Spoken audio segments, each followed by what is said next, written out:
Hey everybody, I have another theory on how Life is Strange Episode 5 may end. This one concerns Mac's focus ability, but not in the way you'd think.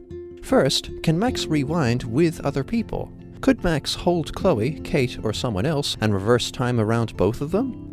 I think it's possible, as the game has steadily revealed new and more powerful aspects of Max's rewind ability, though it would probably place huge strain on Max or even harm the person she's rewinding with, as no one else, as far as we know, is attuned to time manipulation like she is. The possibility of Max being able to rewind with other people is a major component of this theory. When Max focuses and travels through a photograph, she is sending her consciousness back to the time period when the photo was taken, with her past body serving as a temporary vessel, if you will, for her present mind. Since Max's focus ability sends her mind back in time, and if Max is capable of rewinding with other people, then let me propose this scenario for dealing with Mr. Jefferson.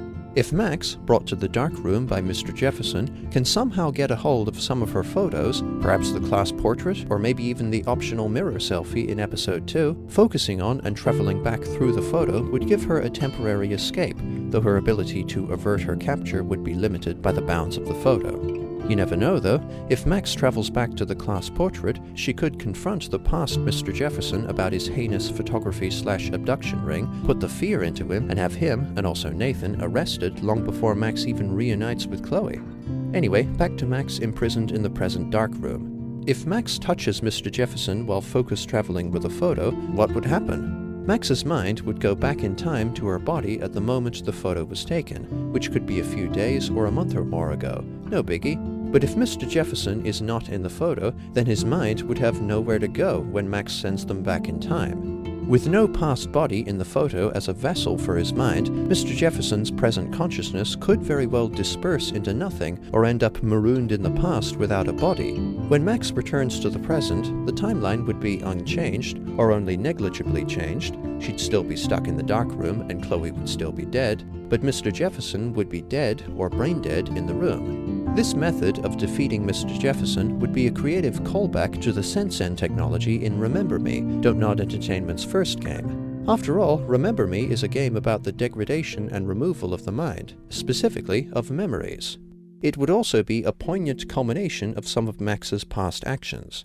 In Episode 2, Max considers shooting a man to protect her best friend, and in Episode 4, Max is essentially willing, if reluctantly, to be Chloe's accomplice in a vengeance killing, as a way of bringing justice to Rachel Amber's murderer, assumed to be Nathan Prescott. By getting rid of Mr. Jefferson in the method I described, Max will have finally killed someone, yet another morally difficult action, as a hard step toward making things right. Here's where my theory gets a bit outlandish. Arcadia Bay, the game's setting, is a very mystical region.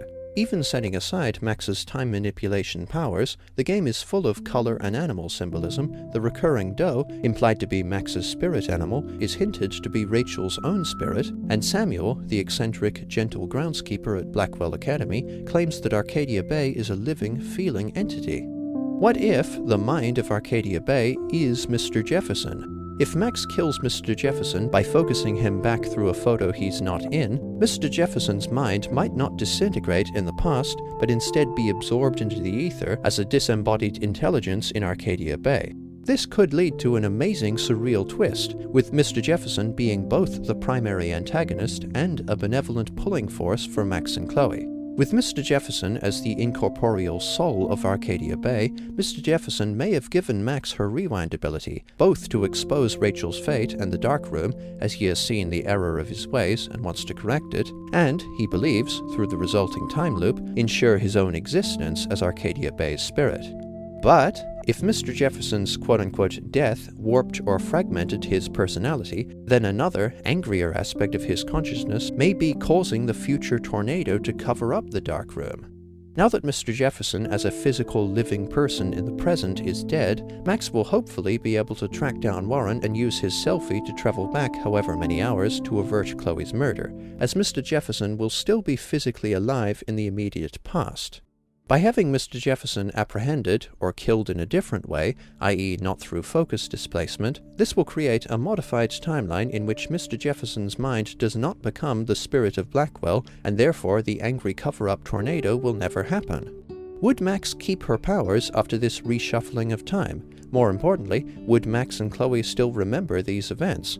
I believe so, as Max can remember events from timelines she's negated, and Max's focus kill would form a self-consistent loop.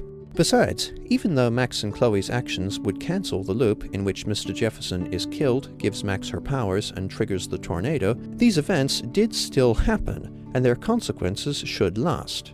These events simply just haven't happened anymore. Man, I've wanted to say that for years. This large scenario would allow for Max's self-liberation, Mr. Jefferson's defeat, and Chloe's rescue, and would tie together many thematic threads, including, most notably, the impending tornado. If the developers produce a resolution even slightly similar to this theory, I'll be really excited. I hope you enjoyed my theory. Thanks for watching. Cheers.